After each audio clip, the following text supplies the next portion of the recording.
Basically, I remember meeting you recently in Delhi in the Global Symposium and the fourth World Project Management Forum conducted by Mr. Jain, right? Yeah. So the topic for today's discussion is how to deliver projects on time with world-class quality. That will be the topic. I will be, since you have been one of the advisors to the former Prime Minister of India, I am sure you must be part of many mega projects decision. I mean, in the way. So, would like to take your input. So, before we go to the question answer session, see, in the present context, India is coming up with many big projects across the country, be it infrastructure, roads, railways, airports, real estate, housing, retail, commercials, and hospitality sector.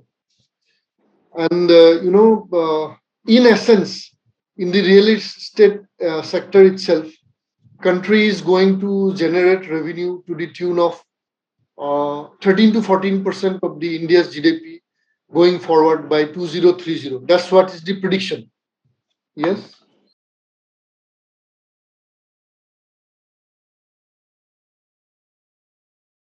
I have worked in the industry, industrial projects, in the Delhi Metro project, in Dubai International Airport project, in couple of many, high-end residential projects across India and the Middle East.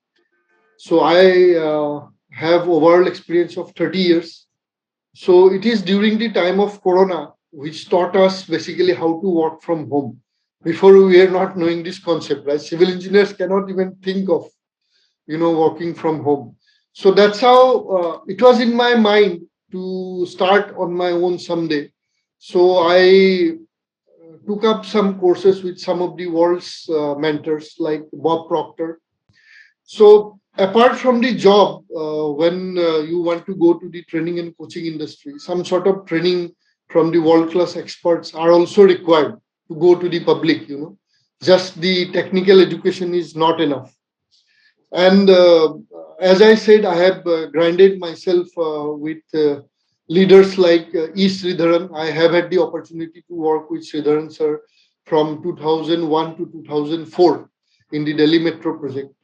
The Vishwavidyalaya station I was in charge of, and that was my project. The hour stretch was from Vishwavidyalaya station to ISBT. It was a 4 kilometer stretch, and that is when I learned how to deliver world class projects on time with world class quality.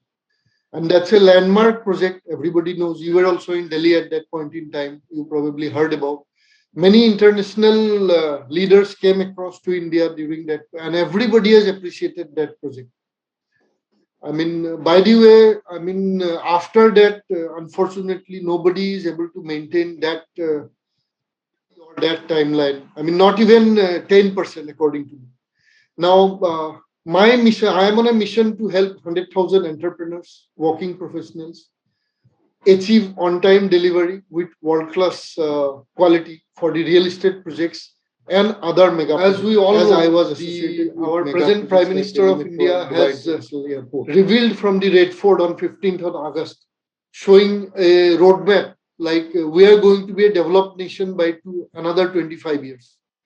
So as a country, I see a lot of potential. India is the place where everybody wants to come now, whether it is USA, whether it is UK, whether it is Europe.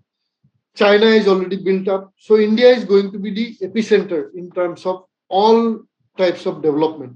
So when it comes to development, it is of course the projects, the mega projects. Government is putting a lot of money and efforts in developing the infrastructure, like the roads, airports, railways. And going forward, many more projects are going to be coming in the real estate and other sectors also. Now the question is, there are a lot of issues. What I would be like to be discussing with you when it comes to a lot of projects coming in from a professional perspective, and this is not my statement. Sridharan Saab was giving a press statement 3 years back when Prime Minister announced 2 lakh crores infrastructure project.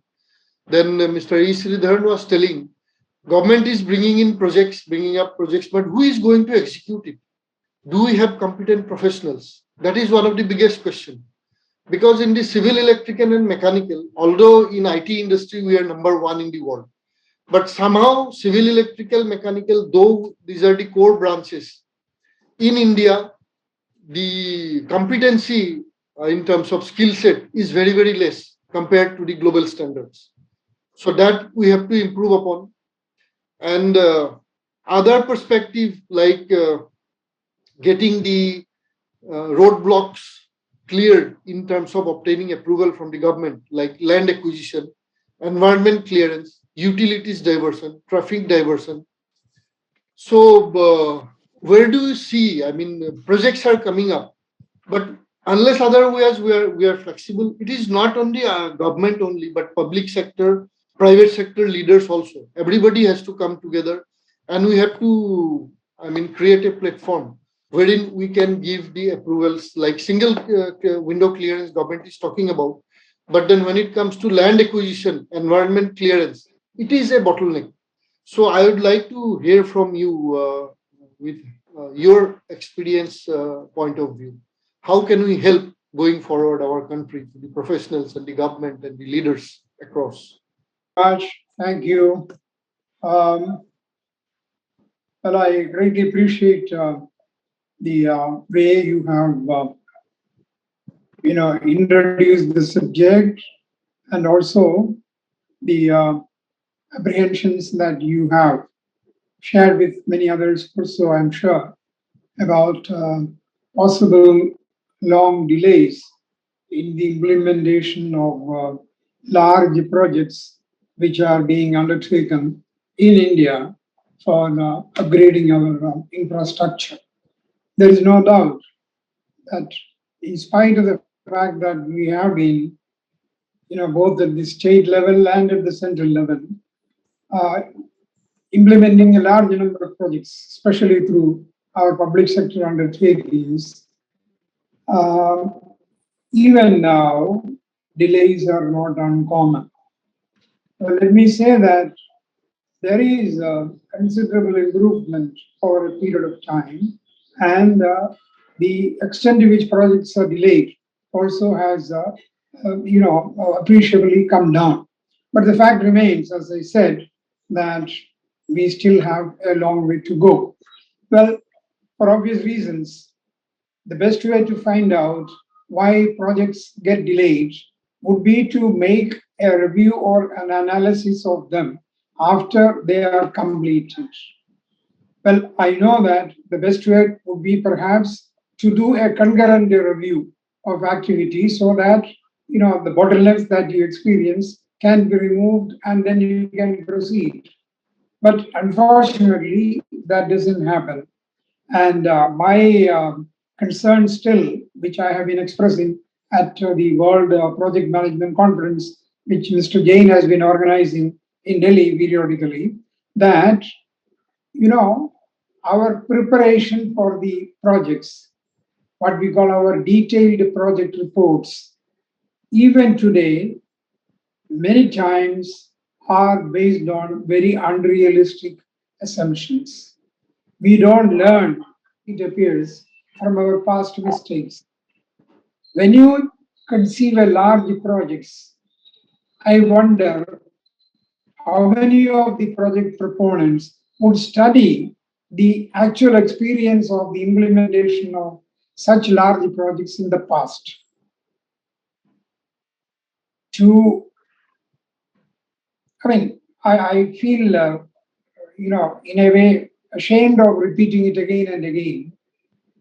Projects in India have got to be based on Indian experience and Indian conditions. Correct. Very true. You look at the projects that we put together. They are based on experience not gathered in India. These are based on concepts and the way in which those concepts are implemented in the rest of the world. No doubt, there are certain very common elements in the projects, whether they are to be implemented in India or outside. But if you analyze the factors which are responsible for the delays, I am afraid you will find that most of the causes are because of our particular conditions. Correct, sir. I give you the very specific instance of land acquisition for projects. Well, many of the large infrastructure projects, railways, roads, and even irrigation. Hydroelectric projects. All of them require large chunks of land. Yes, sir. And in India, land is a very, very, very, very precious commodity. Oftentimes, the land that we choose for implementing projects would be fertile, would be in the possession of many, many people, would be the source of their livelihood. And when you want to take that land over, naturally there will be huge big resistance. And these resistance, sometimes they are local, sometimes they spread into other parts of the state or the country. And consequently, agitations erupt, and the agitations tend to become political. And the consequence would be inordinate delay in getting the land. So your assumption that the land would be available, in terms of the provisions of the Land Acquisition Act and all that, within a given period of time, that those assumptions go wrong. So if the land itself has become a question, you can well imagine the fate of activities which are based on that land to be acquired. So the project scheduling goes totally on. Correct, sir. But taking into account this, in the new projects that we are, seeking to implement, how many of us are really concerned about? How much of it is getting reflected into the project preparation? So this, to my mind, in practical terms, to give an example why projects are delayed, I quoted this. Now, let me also say with equal emphasis that the preparatory work or the homework that you do in putting together the elements of a project is quite often very inadequate. Correct, sir. What we have learned from experience do not or does not get reflected in the projects that we prepare. We call it by various names when they get delayed. Geological, surprises or climatic surprises. These are the words which we use to explain away the delays. Yeah. Now, I have seen, project managers and professionals in charge of Japanese projects under implementation. Japanese projects under implementation with Japanese collaboration and involvement. Believe me, the kind of preparatory work in great detail that they do and that gets into a project is unbelievable. They take quite a lot of time, true. But then, in trying to save time when in getting the details together, will cost you very dearly later when you start implementing the project. So, to subsume it in one word which we normally understand, project preparation. So, the lack of real homework in doing the project preparation is the cardinal mistake that we commit. And I would suggest that you examine some of the projects, some projects which are success and which are failure in India, and see how what I am saying was relevant. Yeah, you are 100% right. Actually, I can resonate with what you are talking about. Totally in the Indian context and the Japanese planning part of it. As I said, I mentioned I was part of the Sridharan team in Delhi Metro project. 20 years back, actually, Mr. Sridharan started conceptualizing the project from zero when he was appointed the MD and CEO back then in 1997. There was no metro thing in India. He started from zero with Japanese collaboration. And Japanese, as you rightly said, they spend 70% of the time in planning, then execution. But however, after learning from so many things, my question is if 20 years before, because Delhi, I remember before that project, no project was ever handed over on time because it's a political capital and lot of political interference in our country. I would not come to that, but Sridharan comes with a different strategy and different commitment and different, I mean, agreement with the government as well that he is going to be the leader, he is going to be taking decisions, cutting across so many boundaries. So 20 years before Delhi, I remember there were utilities beneath, which was done during British time. There were no drawings available. All the government departments, whether it is water resource, public health. So in Delhi Metro, the contractors were all foreign contractors. They have hired all the government senior officers for coordination purpose. And I was part of the project. There was difficulty in finding out the sewer line, water line, no drawings. And at the same time, there was restriction. Some damages happened to these utilities. What will happen to the public? And I remember myself one sewer line diameter of 1.5 meter. There was a bonus given 50,000 who will be able to find. It took 1 year and ultimately it was found with the help of machinery only. And during that time also technology was that not that advanced. You can hardly detect some 1, 2.5 meter beneath the ground, not beneath that. So if you plan the things properly, that time also we did it. All the study was done. We examined it, and project was delivered. And many Indian companies were associated with that project just to take over the technology, because going forward, the concept was that Indian companies are going to be taking over.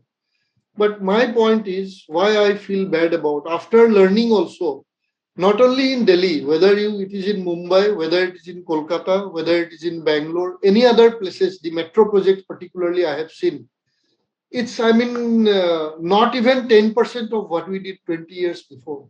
It's just like because of the casual approach of our people across the industry. The same Indian people we are delivering in the Middle East. Middle East, I mean, engineering wise, engineers, workers, supervisors, managers, 75% of the team consists of Indians. I was part of the Middle East team also. There we deliver on time. There is no leakage seepage. However, in India, we take things for granted. So my model, what I have developed, coaching model, it is mindset, skill set, and tool set. First, I want to handle the top industry captains and understand from them, interviewing with every one of them, what is their problem. Because in the real estate industry, many of the leaders they are bent upon, like, I know everything, it has to go my way. The problem starts there. Then the comes second problem is skill set, what I will talk later on. But the mindset part, of course, no university teaches, nobody has taught. I will start teaching from mindset, starting with the industry leaders, be it the private sector, be it public sector, be it the government. And this is the process I have initiated. I'll maybe over a year's time, I am going to knock the doors of every senior individual to talk and take their feedback. And ultimately, we find a solution altogether. Going forward, it's our country, it's our project. A delay in a project, how much cost effect it is happening, you will be knowing better. I mean, who is going to bring that money? Whether it is a private, whether it is a government, unless otherwise we are committed, we are doing the things right from the day one. Doing the things right from the day one. That concept is to be brought into the civil engineer's mindset, basically, whether it is in a senior position, middle management, or down the line. Second thing, awarding the contract to L1. It's, we discussed in the project management forum also, in the World Project Management Forum conducted by Adesh Jain.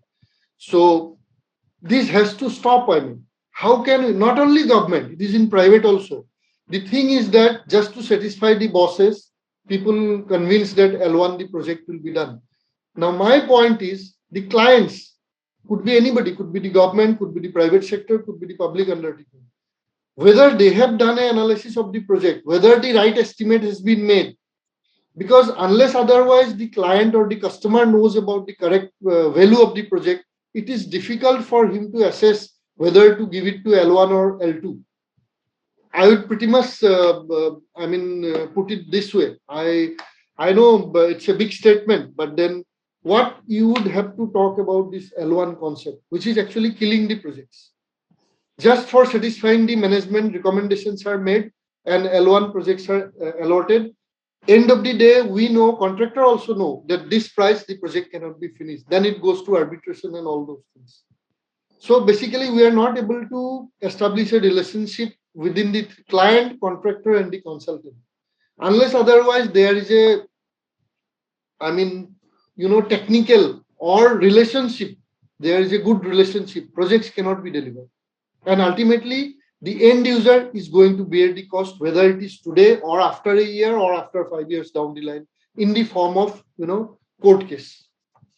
So, what you have to say about this L1 concept? Over to you, sir. Well, I think for a long time we have been talking about this L1 issue, particularly in the context of the projects which are implemented by government agencies like public sector corporations. Well, let me start by saying that this problem, to my mind, would be more acute in public sector projects or in government projects than in the private sector projects. Now, what is the objective of this, L1 or this tendering process? In large projects, you have to bring all these things on record. If you are to buy a car, an individual to take a decision to buy the cost list of car, what will you do? Will you call for tenders? But he will find out what is happening, what is the price, and he is the decision maker. If he has made a wrong choice of a car, if he has paid a more price, it is he who is responsible. He is the beneficiary, he is the sufferer also. But think for a moment, is that the case in government or even in a private company? Okay, if it is a single owner kind of a proprietary company, it's different. But in today's world, we are talking about public sector projects and projects of large companies, which are corporates. Just as public sector managers are accountable to the process, let me say that they are accountable whether they have followed the process or not. As far as the private sector the corporates are concerned, they are also governed by their own systems of audit. Now, it is in a way totally, in a way, very, very largely related to. I'm talking first about private sector projects, about the confidence that you have in your managers. If you trust them, okay, a lot of problems are avoided. If you do not trust them, and if you question at every point of time, then it leads to delays, it leads to demotivation of the professionals who are concerned. But in government, the problem is far deeper. And at some levels, it assumes a political dimension also. Whether it is the IOC or whether it is, the any other corporation, NDPC or whatever, all of them, they have their procedures laid down. And these procedures, particularly for tendering, contracting, etc., these have been evolved by themselves. But while evolving those processes and procedures, they look at the way ultimately in which post-mortem of the projects are done at the level of the the audit people. It's just not as simple as that. Even earlier than that, there are problems. There is a general saying about the three CVs in the case of public sector. The CVC, the CAG, and there is some third. What is that? CBI. CBI. This is the fear in the minds of public sector executives.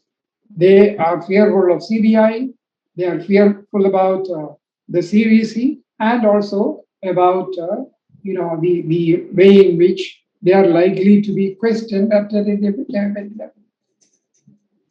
It is an unfortunate fact of life.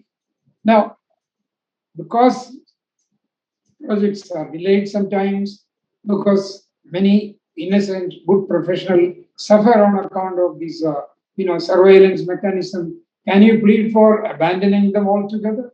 You cannot, because you are a system. You are answerable not only to, and the other thing which, I often wonder, you ask a professional manager, a managing director or a technical director in a large public sector undertaking, to whom he is accountable. Correct. Can he tell you who is his boss? To whom is he accountable? He is accountable not only to unknown people, to another generation of people also. Yes, This of is course. the reality on the ground. A manager has got to be accountable to his boss. That boss may be accountable to his managing director, and even within that, there are finance people, there are other people who will come in with their own comments and all that. So all these take time, and these are not done by machines. These are done by human beings. So they have feelings. The way in which they are being dealt with in the course of of implementing a project, most of the time, and many times, I think these will be self-defeating, demotivating. And when we talk in terms, therefore, of delays in project management, you have to take into account all these factors. These are realities of life. So I come back to the same point earlier, that learn from the experience of successful and failed Indian projects. Learn from their experience and imbibe that experience and get that reflected in the formulation of your project. To my mind, I have analyzed these different points of time in different contexts. Every time when there is a World Management Conference is convened by Mr. Jain, who has devoted his life to project management, I come Yeah. away with the feeling that we are improving the tools of management, the bolts and nuts of management, but we are not able to answer. We are not able to find a proper, way of tackling those fundamental problems. And for an Indian manager, let me insist at the cost of repetition, Indian experience is what is relevant, and learning from the successes and failures of Indian projects and incorporating them in the way in which when in the project formulation stage itself is very important. I am not for a moment, you know, denigrating the importance of the managers. Certainly, there are managers who are far more competent than others. We know it for a fact.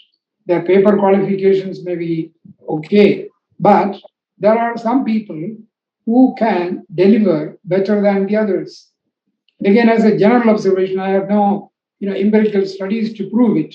I think the capability of managers in managing other human beings, that is one of the most important factors which will determine the success of an endeavor or a project in which more than one person is involved. Each person has his own expertise. The finance man, the technical person, or the others concerned with the implementation, they all have their own points of view.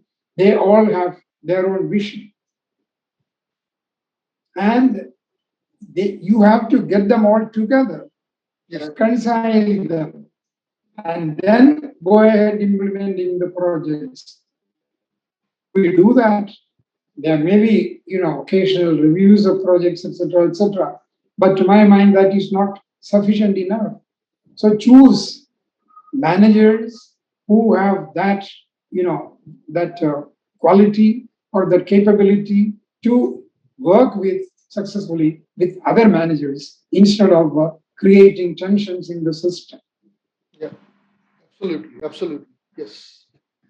So, going forward, another issue, since many projects are coming up and we have been struggling with delivery of quality product.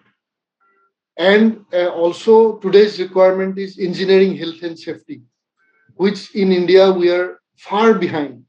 When the project scalability is increasing, number of projects are increasing, if we are not improving in these two parameters, we cannot be delivering projects on time. Again, it is going to affect because it's one family, like one worker. Of course, it's a heaven and hell difference between the West and the India. From the India perspective also, last 20 years, there has been commendable efforts in bringing the quality system and the safety procedure in many Government of India undertakings, IOCL, ONGC. But going back to the private sector, because I have also worked in the real estate for around 15 years, bearing some top companies like Tata, Godrej, Mahindra, there are the developers, they still lack a lot of these issues. My thought process, what I have learned as I have worked in the Middle East also, I take Dubai as an example. Dubai's ruler, the Prime Minister of Dubai, Sheikh Mohammed bin Rashid Al Maktoum, he says, future belongs to those who can imagine it, design it, and execute it. It is in front of us. Dubai was a barren land 35, 40 years back. It was a desert. When I went to Dubai back then in 2003, it was nothing, 2003 starting. But now it is world's one of the most modern city in the world. And Dubai is a place where everything is there. You find it, it's one of the most multicultural place. Even ICC headquarters is in Dubai. So, what I think and what I learned from last 10 years, it is about a thought process also. Because everything starts from the thought only. It starts from here. Once you think, thoughts become words, words becomes action, then you become magnet to miracles. These are one of the, biggest statements by some great mentors across the world.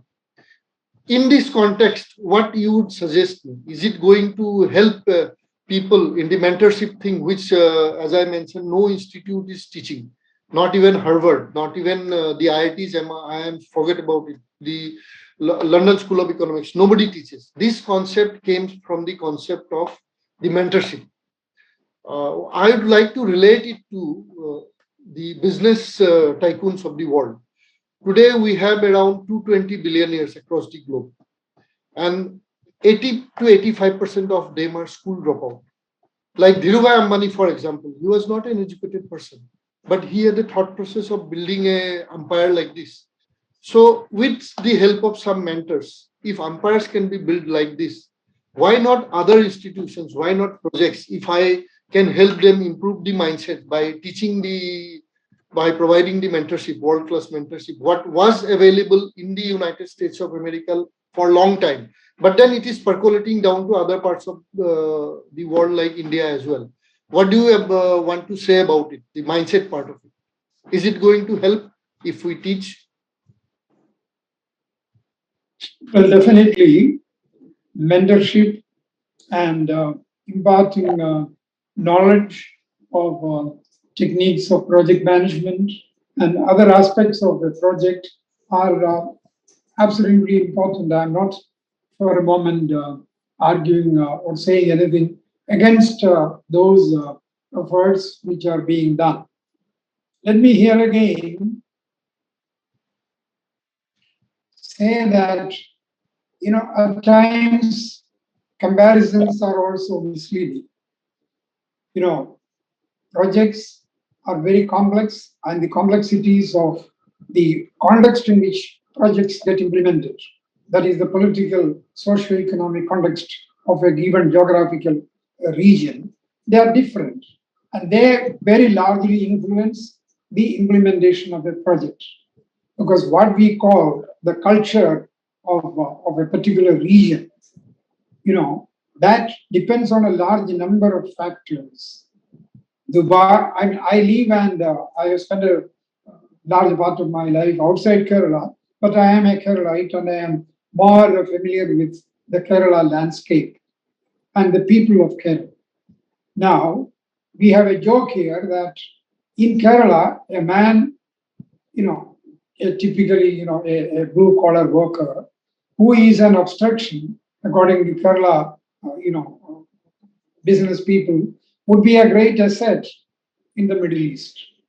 Actually, you would know, like many others, that many of the workers in these projects, which have changed the face of Dubai and Middle Eastern countries, they are Yes. from Kerala. They are from Kerala. So maybe the air and the water in Kerala, induces a kind of questioning attitude, a kind of attitude which may be, an impediment to speedy implementation. And that climate is not what it is in UAE. When I say climate, it Yes. encompasses a large number of things other than, the heat and, the other weather elements. Well, having said that, let me let me emphasize again that teaching concepts of management and teaching tools for implementing management projects is as important as developing this mindset. After all, how do you create a mindset? Now, you have changed your mindset, I suppose, during the course of your life, your experience, and the studies that you have made, your exposure, they all contribute to evolving the mindset. I don't Correct. think that there is a human being who does not change over a period of time. We all Yes. change. Those changes are, again, let me say, getting reflected gradually. And we all admit, we all understand that project management techniques have improved quite a lot in India. Yeah. It's not as it used to be in the past. And the number of failures, also, to my mind, they have come down, particularly considering the large volume of projects that we take up. Yeah. And again, look at the complexity of projects. Even after a project report is finally approved for implementation and the financial parameters are fixed, changes are taking place and you cannot ignore them. And if you try to incorporate, when you try to incorporate them, inevitably it leads to delays. A change in technology will lead to a change in the equipment that you order. And when the equipment that you order is different, the pricing will be different. So the financial will get changed. So these are all factors which have got to be taken into account while project managers are at work. They can't take leave and go and get trained in these new developments and then come back to manage. While managing projects, they have to be conscious of these. They have to learn these developments and then go ahead. Yeah. Correct, sir. So, going forward, few more, questions relating to the leadership. What, according to you, is the leadership style any company or team or department should be like? Well, to my mind, I may be totally wrong. A participative type of management and managers who can enlist the willing cooperation of their colleagues, they would be successful leaders. But in the short term, somebody who can impose his will on account of his position in the organization may be a success. Well, it may be a very remote example. Take Elon Musk. Yeah. He need not think too much before he comes out with these ideas, whether they are maverick or whatever it is. And then he has the wherewithal and he has got to, he can go ahead implementing them. Whether he loses a couple of billion or $1 million doesn't matter to him. Of course, they all have a social cost, but that we will come to later. But that will come to not in this context. Correct, sir. But consider the prime minister of a country, a democratic country like India. He may know the very best that India needs, but can he impose his will on the people of India? He cannot. we have realized that even legislation which are passed by the parliament, which is representative of the people, they get into serious trouble. They attract agitations, and government will be forced to, or has been forced to, withdraw them. So all these things are complexities of today's world, and they get reflected in the implementation of projects. So, I mean, I don't know how to admire those who successfully implement projects. There are many, and I haven't had the opportunity to closely interact with many of them. Occasionally, yes, during these 2 days in the World Management Conference, I talked to a lot of managers who are in senior positions, and they all understand. But human beings have their limitations also. Well, in the short run, a man who is given the complete authority, like a despot, he can deliver things faster. But he may be able to do it once, and the consequences after a few years may be disastrous. So, So, leadership, to my mind, is crucial, whether it is in project management or any other endeavor of human life. And the style of management also is important, as I have observed. I mean, between two I mean, in a generally speaking, between two PSUs functioning under the same, kind of broad parameters of governance, accountability, etc., etc. If one becomes a big success and the other becomes a failure, to my mind, large part of the responsibility to for that situation goes to the people who are in charge. So selecting project managers is extremely important. yeah, There again, we have limitations in the public sector because you have to go through a process of advertisement and interviews, and what comes out of a man in the interview, satisfying one or two people present, that becomes more important than his innate capability. Whereas a private sector company chief executive, he is handpicked by the man who puts in the money. And then the chief executive picks up his people. He may not be through an advertisement. He can talk to a man who is supposed to be doing that good work. He can give him higher or lower salary, incentives, etc., etc. But these are not possible in public sector. So let me say without fear of contradiction that the success of a public sector project in India is far more difficult to achieve than success in a private sector project. understood. Yes, yes, correct.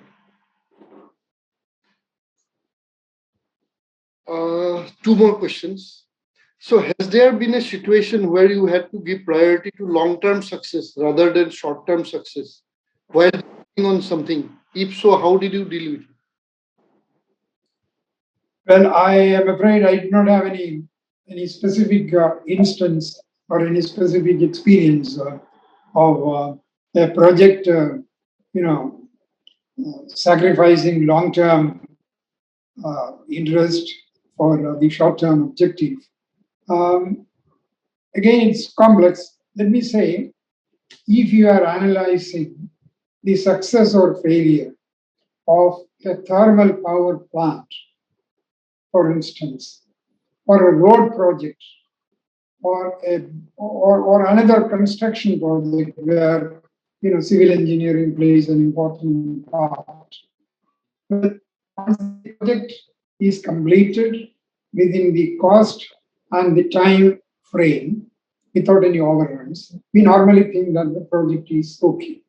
Now, the long term impact of the project will be seen later, even though the project is implemented within the cost and the time. Whether whether any other factor affecting that project or its impact on the people would be felt later on or not. I'm not sure. I do not know whether any studies have been made.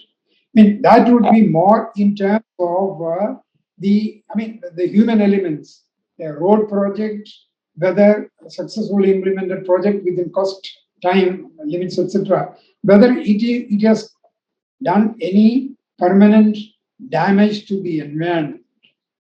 in spite of the environmental impact assessment that we now make as a formality most of the time.